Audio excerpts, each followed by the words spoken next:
If you aren't old enough to have seen Titanic when it was first released in theaters, this probably isn't the right video for you, because today I'm going to be talking to the older generations. Not about colonoscopies or anything like that, but about getting started on YouTube after the age of 40.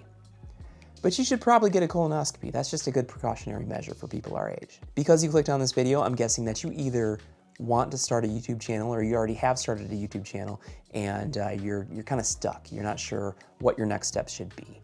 I can definitely relate to that because I've had this channel since 2005 and only recently have I started gaining momentum.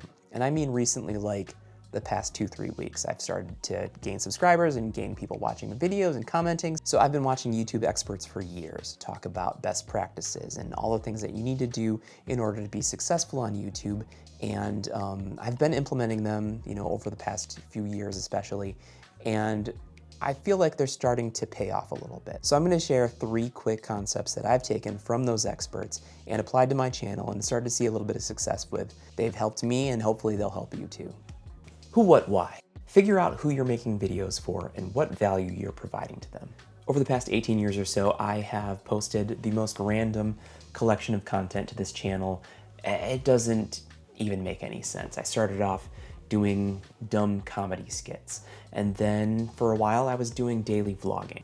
And I was live streaming video games for a while just because I wanted to see if I could do it. And there's nothing wrong with that. You can definitely shift your focus along the way. But all of that being said, just keep in mind that a viewer is unlikely to subscribe to a channel when they're not sure what that channel is about. People don't subscribe based on the content you've already posted. They're subscribing because they want to see the content you post in the future. So if that's unclear to them, they're probably not going to do it. And if it's not clear to you as the owner of the channel, they're definitely not going to do it. That's why it's important to understand who you're creating your content for and what your goal is. When I decided to shift the focus of this channel to helping people who are over 40 get started creating content, I've seen a dramatic rise in the amount of people subscribing. I've had more people subscribe to the channel in the past 2-3 weeks than I have in the previous 18 years combined.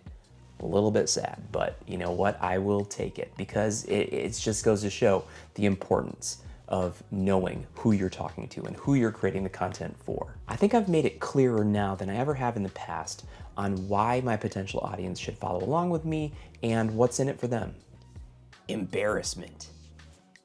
Based on your comments on my recent video about filming yourself in public, feels like many of you are feeling discomfort about the social aspect of becoming a content creator and being considered a YouTuber. That's usually associated with people who are in their 20s, and it's not for old people like us.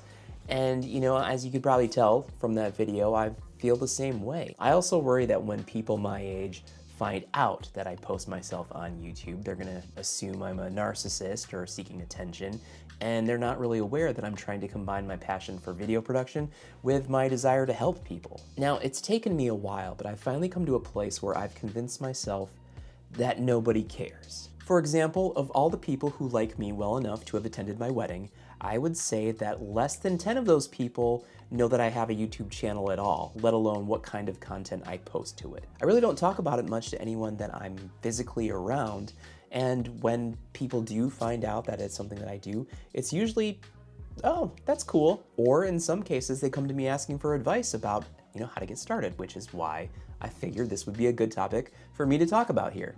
As for the subconscious fear that the dude who bullied you in middle school is going to find your channel and start talking trash about you, I mean, look at this dweeb. Do you really care what this piece of crap thinks about you? He's probably so unhappy right now because he knows that he peaked in the early 90s, or he's wildly successful. Sometimes they become wildly successful.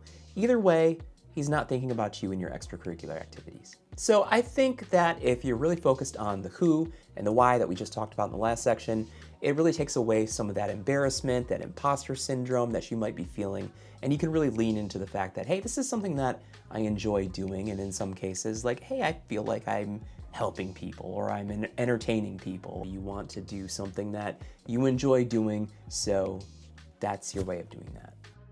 Time, or lack thereof. You might have noticed that in every section of this video, I'm wearing different clothing.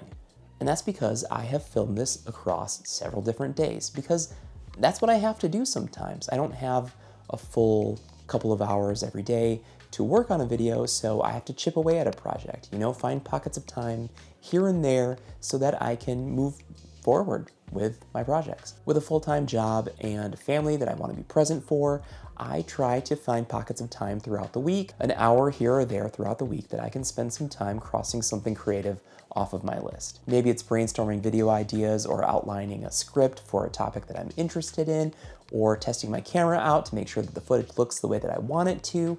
You know, just doing something, finding something that I can do productive in the small pockets of time that I do have. I get that sometimes you are just tired by the time you finished all of your daily responsibilities, and all you want to do is turn off your brain and watch the same episode of Friends that you've already seen 90 times. I get that. I do that. I'm on season 8 right now. I don't think the right solution for people like us is to say, I'm going to do X amount every single night. I don't think that that's very realistic. But if you can find 30 minutes here and there throughout the week, make sure that that's time spent doing something creative. You know, make a list. I keep a list of all my different video ideas. I just think of something and then I'll write it down.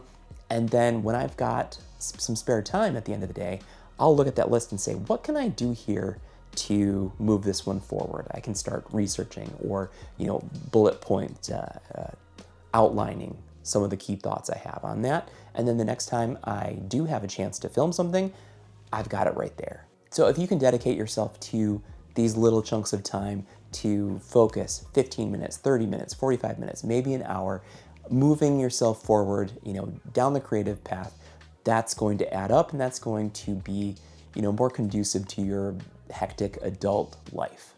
My goal is to make more videos like this where I talk about different things that could be getting in the way of older people like us being creative and making content and running a YouTube channel or a podcast or any of those creative things that we're super interested in but never seem to get around to doing or have all of these roadblocks in the way. So if there's anything that you're thinking of right now of like, gosh, this is just something that I am having a hard time with, let me know in the comments below and I'll try to address that in a future video. Thank you so much for watching. I hope this was helpful. If it was, give it a thumbs up. That's what they tell you to do. So thank you very much and hope to see you soon.